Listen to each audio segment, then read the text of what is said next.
a couple of cabinets in it, a couple of racks with a few switches and things. Yeah, so there's a lot. We're just talking outside. There's a lot of capital going into the sector. Where do you think that's going to go? We've seen multiples contract, I guess, lately. Still.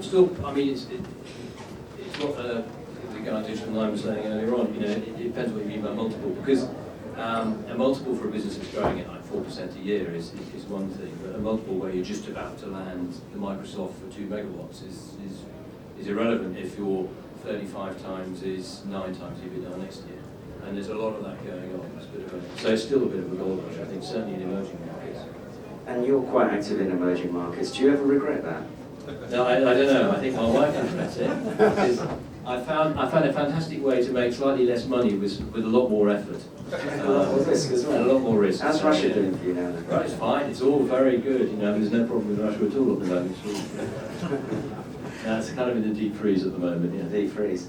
Do you have many sort of Russian companies there still that are kind of holding it up and ticking it along? Yeah, I mean the irony is, but it's like a parallel world now. So it's just in another place. There's like a plate glass window between me and the business there. And the irony is that a lot of the international cloud players are closing down. Like the CTO of SAP phoned me up and said we've got 400 racks, 10,000 servers. Do you want to buy them?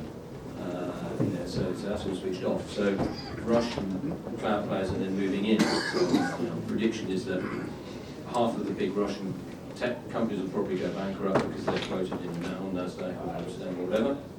Another half will survive, and then a new bunch will build up, and that will be a little sort of economy on its own for a little while until something happens. And what about your fun and games in Kenya? Now that's a lot of fun. I mean, the whole Africa thing is interesting because obviously, if you look at the population, median age in Italy is 49, and if you multiply the number of births in Italy last year by 80, so now hopefully the expected age or whatever, you get the current population of Italy is slightly over 60 million. So if you multiply the births last year in Italy, you get 30 million. So that's a lot of old miserable grumpy. What are you trying to say? Kenya, average median age is 20. So that's what I was getting to. I am a bit rambling on a bit. But median age of 20 in Kenya, which means lots of young, educated people with a phone in their hand, wanting the apps and wanting the stuff. So the whole of the African market is just really interesting. And with the US, with 11 cities with 1 million or more population, that's not actually that many. Brazil's got 13. In sub-Saharan Africa, there are 45. So where do you build data centers? Well, there's 45 cities you can build 20 megawatts. And I guess I did reasonably well out of South Africa, but where do you think the next parts of the African story are going to be then? As well as Kenya, of course, that's where you've gone. I mean, there's a gold rush at the moment, and that's one of the problems when the market gets a little bit overheated. Obviously, it's South Africa, Kenya, Nigeria, and then Ghana's going to be there, and then it's going to be North Africa. And do you think, relative to the risk, investors are going to take those punts? One thing I looked at about 10 years ago was, when your safe, developed market kind of starts drying up in opportunities, then you're kind of forced to look at more tricky economies. And so then you have a sort of basket approach where you invest in 5 tricky economies, hoping that there's only one that goes pop. And that is what I'm seeing from, what's happening in Southeast Asia, what's happening in Eastern Europe, what's happening in Africa, and whatever. It's the funds are saying, fine, okay, we'll put 50 on the red in this one, and we'll put 50 on the black in this one. Whereas before, they'd never go into those economies. So I think it is moving now, yeah, definitely. And I guess, you're sort of focusing all on the hyperscale story there, right? And with my Edge Connects hat on, we're talking out there, we're sticking about 180 megawatts in the ground this year, and taking orders of around 500 in India alone this year with the Adani Connect. So does it feel like this is a kind of blip, this is a big lump, or do you think there's another few years of that to go? I think if you look at Africa in general, I think we're probably hitting a wave now where there'll be a lot of demand over the next 24, 36 months, and then there'll be a sort of digestion phase. So I don't know about other countries beyond South Africa, Kenya, Nigeria, and as I said, possibly Ghana. I think there might be a digestion phase where the big hyperscalers, both Chinese and Americans, sort of sit down and work out, okay, what do we do next? You know, there's a fine line between bleeding edge and leading edge, right? And I always wondered whether sometimes you overstep that into the bloody side of the arts. Do you ever regret going in as early as you did? Is there a kind of a finessing that can be? No, I think I'm pretty happy because the problem with me is I like building businesses from zero, so I have to go right at the sharp end and build stuff up. But I'm doing a bit less of that these days, and I'm sort of doing a bit more of the development stuff. I was in Brazil last week with Elia Digital, which is Goldman Sachs, with Tesh. We've both joined on the board, and that's a lot of fun. Just sort of join something that's already hit the ground running. I suppose when you've got 20 kids at home, you want to be as busy as you can outside. Spend a lot of time in hotels just to get a night's rest. Peace and quiet. So when you look at kind of how the data center industry breaks down, you've got sort of hyperscalers, you've got the historical, the highly connected sort of Canary Wharfs of the world, and then you've got the edge, right? And when we think about edge, we don't mean just another hyperscale facility in a remote country, but proper edge. How do you see each of those? Well, we spoke about hyperscale. What's the future of the sort of highly connected facilities? They are where they are, and that's it. I think to a certain extent, the highly connected facilities are a hedge against bad times. We've been through bad times, and I know you're only sort of 26, but I went through the dot-com bubble, and It's good cream, mate. It's good cream. But so the highly connected site is a site that will be there if there's a global meltdown and interest rates hit 14% or whatever. The highly connected site will always be there, and so that's kind of the hedge. That's kind of the foundation on which you can build a business. So I think those are safe bets, but they're often very odd places, like in Warsaw, in the basement of a Marriott hotel, and in the roof. That's right. Yeah. Yeah. So I remember we had to walk through the staff uniform washing area to get to the data center on the top of the Marriott in Warsaw. And what about the proper edge then? So I guess the vision is at some point in the future you've got a cabinet in on every street corner, maybe in every Tesco Metro or whatever. But how do we get from where we are now to there? I think really listening to what the customer wants. Because I remember talking to Netflix a while back, and I said, "How about edge? It must be really interesting for you." And they said, "Yeah. With one server, we can put our whole library in it, and we can put that in a train station in Glasgow, and then we got the whole of Scotland covered. But we only need one U. That's all we need."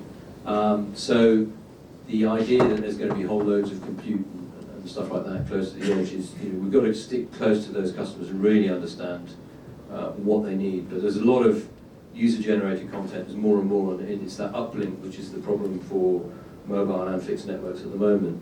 Well, I guess when you get sort of driverless cars heading towards each other and they don't really want to be talking via Seattle, they're probably going to want to talk sort of either directly to each other or from something very, very local. Yeah, I mean, the driverless car is an interesting conundrum, because actually, would you want your car, driverless car, reliant on a connection to a data center near you in any circumstances? So the idea is that 99.99% of the driverless car's function is actually going to be in the car.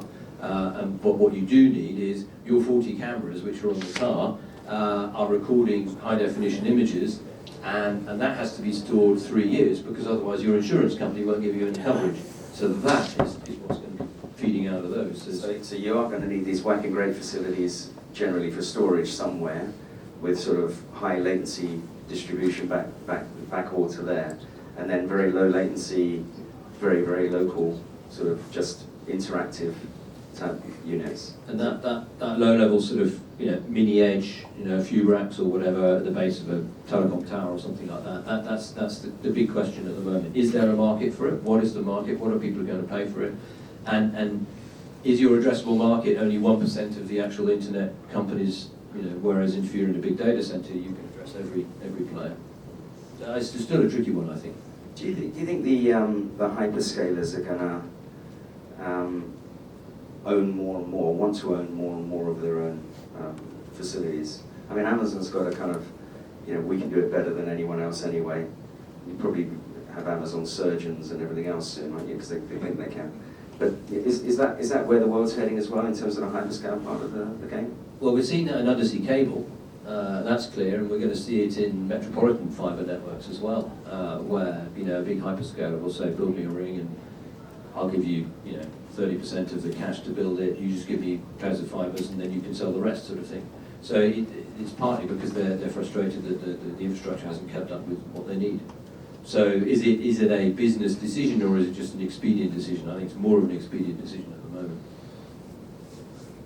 So tell me, why haven't you used your SPAC yet? Why haven't I used my SPAC? We're busy. We're busy. It's an interesting. SPACs are an interesting market. I mean, you've got 600 SPACs out there at the moment. They're de-SPACing at a rate, including yours and mine. So we both, own up. And they're de-SPACing at a rate of about 10 a month at the moment. So by the time the time runs out, which is kind of this time next year, 100 out of 600 will have de-SPACed, and the others probably going to have to hand their money back. And c'est la vie. But the SPAC is an interesting model. It's in its simplest sense, it's a trolley service to IPO with a guaranteed fixed price at float. So whereas if you do your normal float, it's not guaranteed. There's no real trolley service, and you may have to put it at the last minute. So it gives you that certainty. The fact is that a lot of SPACs dip at float, a lot of companies have, but the fact is if you're in there for 3 years, then you're out there as a public company, everybody else is there as a private company, you're getting a lot more visibility, you've got much more access to capital, you can do M&A with paper, and in 3 years you double your share price, but you may have had a dip in the meantime. So short term it looks pretty dire, medium term it's okay, and I think the focus has been less on having Chelsea Clinton on the board of a SPAC and more on solid cash flows, and that's where I think the successful de-SPACs are going to be solid cash flow businesses now. Not and you haven't thought about putting IX Africa into your SPAC then? It's just too small. It's a very small business. I mean, it will be stellar in 2 years, that's absolutely true, but... With redemptions, it will probably be about appropriate. They'll squeeze it on it. So tell me, is there a book coming? Guy? Well, you've written a book. I've written a few, yeah. I've written a few. I haven't written a book. Maybe I could, like tandem bicycle maintenance, or Well, you've got other business as well, like a yellow storage for cars. Did that ever get off the ground? Yeah, we're looking at that at the moment. We're still working on my little. Are you using all these data centers that didn't fill? Yeah, that's right. Fill up with land-based empty data centers. Maybe if interest rates hit 14%, then I'll pick up some data centers. And in the bad old days, we both know. Competitors who had large data centers they built out, and one of them did a deal with Pfizer for cold storage because they had 10,000 square meters of data center and they didn't have any customers. So these things can happen. Bad days can come. I remember we had at Telecity we had a Luxembourg. It was one of our largest data centers in one of the smallest countries in Luxembourg, and one of the banks used it just to store paper boxes and all sorts of. Hey, taking money. We played five-a-side football in Harbour Exchange. But yeah. So that is that a book? Yes, then. As you're bringing out a book, possibly. Yeah, it's a book, possibly. Yeah. We're very much looking forward to that one. Yeah. Are you going to shame and name like I did? I don't know. Don't know if I'm I don't know if I'm as gutsy as you to go out there. There's only one person who suffered in your book, I think. So it's all right. So it wasn't so bad. Is she here? So how's yours back? It's difficult. We might actually get it away, believe it or not, but yeah, much smaller asset than we were hoping for. But yeah, it's a different world. It's amazing how the finance world can change so rapidly from when we IPO'd it to now. In a year, it's chalk and cheese. And what do you think if interest rates do hit like 10% or something like that? I mean, there's an article this morning about the fact that the average interest rate in the UK over the past 500 years is 5%. So we're well below the average. So we could well tick up to 6 or 7% or something like that, and that would presumably destroy the yields on some of the more yield play type businesses. Well, for American companies that only care about top line growth, it's free money, isn't it? So you just increase your price by inflation every year. So, and then you don't worry about interest rates because it's below EBITDA. So the multiples are all on EBITDA, they don't care about that. But look, I mean, it's tough, right? We're in a strange world at the moment. So I've got a question here, right? And you've got to think carefully, but you've got to think on your feet. Tell me something I couldn't possibly know about you.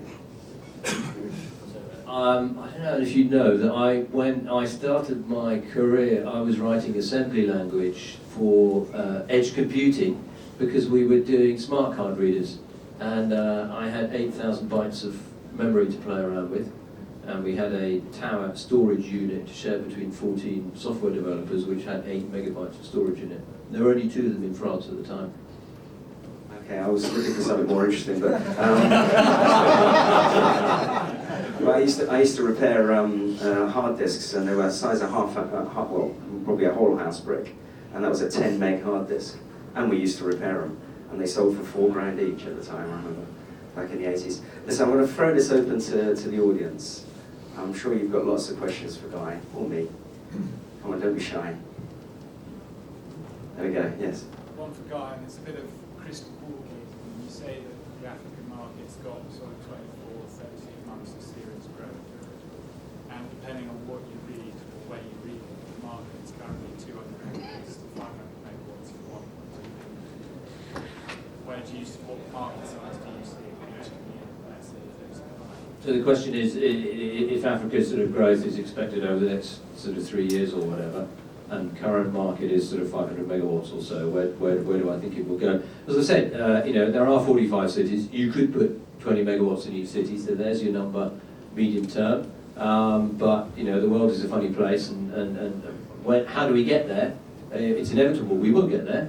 It might be in 5 years, it might be 10 years, it might be 3 years, but we will get there. I remember all sorts of reports, in the past that were totally and utterly wrong, like when digital mobile phones started off with GSM. Some very worthy tech reporters were saying there's no way it will replace analog mobile because you can't make a digital mobile for less than $250. Or mobile penetration in Kenya will remain at 10% because people don't have a disposable income. And it's like 120% now. So it's inevitable we get to that number. It's just how we get there. Yeah, I think we're seeing the same thing in the last couple of years in India. It's the demand has just gone nuts, and I think Africa is 50-odd countries. So when we look at that broken up, each one of those is on a slightly different trajectory, slightly different path, but they all get to the same place. Guy, what's your appetite for data centers in India? Well, I think appetite for data centers in India, I think we should talk to Mike about that. Tell me about data centers in India. How do you buy land? How do you operate? Things like that. You do yourself a joint venture with someone like Adani, who owns a lot of land and then knows all the politicians and has access to a ton of power, and life becomes incredibly easy. Is that a question? Is that a question? You just okay, go on. I have a question. Mr. Tobin, tell us something interesting we don't know about you. It's more interesting than what Guy said. You're a bit cocky, you Chris. So you want something about Mike that we don't know? Well, actually, I did mention this to Guy outside, but I was playing cricket with Ed Sheeran yesterday. My team consisted of Sir Alistair Cook, Ed Sheeran, Michael McIntyre, Damian Lewis, who I bumped into literally coming here on my e-scooter today, again. Bear Grylls, and a few other has-beens. And my average strike rate was 250. I hit 442 a quart. So Michael McIntyre was bowling. He's actually quite good. The trouble is he couldn't get into any of the shirts we brought for him. Any other questions? Right. Thanks everybody. Oh, yeah, no, good. Go on. So 54 countries in Africa, and more than 30 has no power for more than 50% of the population. How do you see, the battle of power to play now that they have built new fiber networks to Africa, to interconnect Africa? How do you see the data center market taking a responsible role in that build-out? Well, I'll just grab 30 seconds and I'll hand it over to you. So I know Terraco are cutting fantastic deals at the moment with solar solutions, which I think are going to become ever more important just purely because of the sheer volume of megawatts that the hyperscalers are putting into the region. But one thing Africa has is a lot of sunlight, right? So, there is and plenty of land. So there is a solution there to have a much greener play. What's your thought on that, Guy? I think, firstly, I think it's fantastic we're talking so much about Africa because with a very, very rapidly aging population, and you can see Mike B as a good example of that. Europe desperately needs Africa. Europe's going to be toast, in 200 years. So we need to engage, and things need to happen, and there needs to be much more dialogue. So that's fantastic news we're talking about. Africa is 54 countries, all very different, all very, very different. Kenya is 80% renewable. Why is it 80% renewable? Because they don't use much power. So if you put in 300 megawatts of solar or whatever, that moves the needle. So they're not using much power at the moment. So it's geothermal in the Rift Valley. It's wind power on the Ngong Hills outside Nairobi, for example, and it's hydro and solar. So there's a lot that can be done. So it really depends on the country.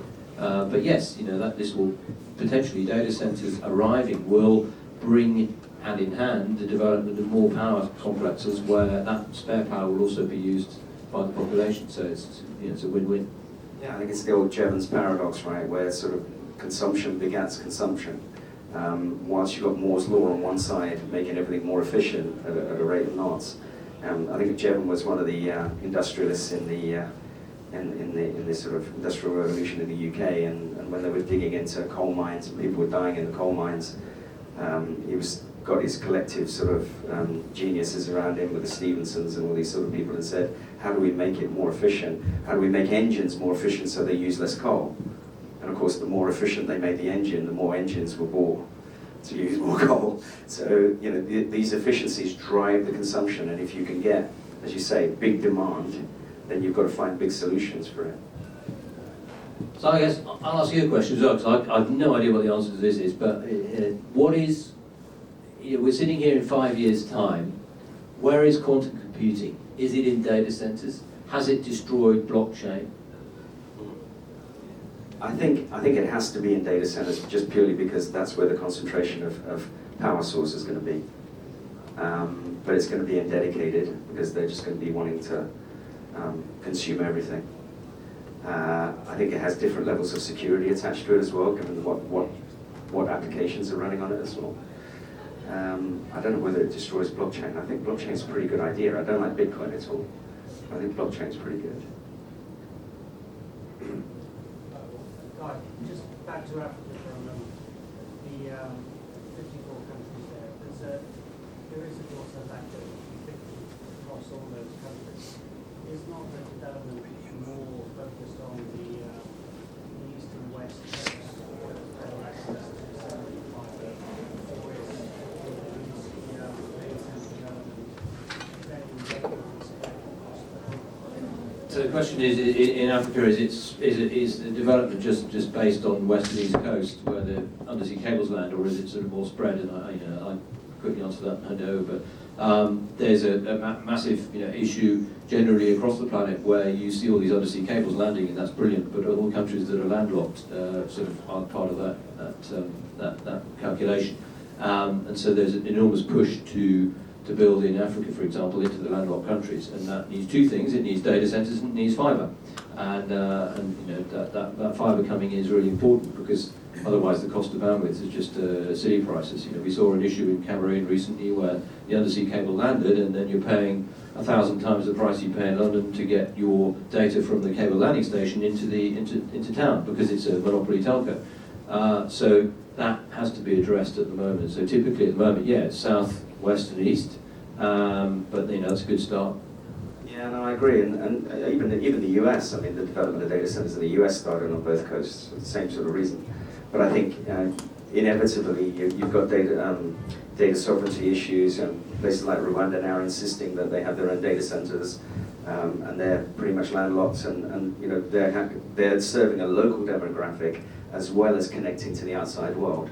And this is a virtuous circle, because then the Microsofts of the world come along and say, well, if we want to serve the government of Rwanda to their desires, we're going to have to put our own data centers in country to manage that for them, and not rely on it coming from a country just because they've got the subsea cables on the coast. So it's a kind of a virtuous circle. I think it drives a whole lot more demand. I guess it's interesting to ask, stick your hand up if you are involved in any way in Africa at the moment in data centres. There's quite a few already, so we're getting sort of up to 10%, so that's quite interesting. Are you embarrassed about that? You put your hand up like this. Well, I think unless there's anyone that wants to ask any more, oh yes, unless we've got any other embarrassing questions, we can wrap it up, Guy. Thank you very much. What are you doing next, by the way? Having a cup of coffee, I think. You having a cup of coffee? You're looking around here? Sorry? Are you hanging around here? I'll be hanging around. So there you Yeah. go, guys. All those questions you really wanted to ask him. That's right. It's here. Thanks, everyone. Thanks, Guy.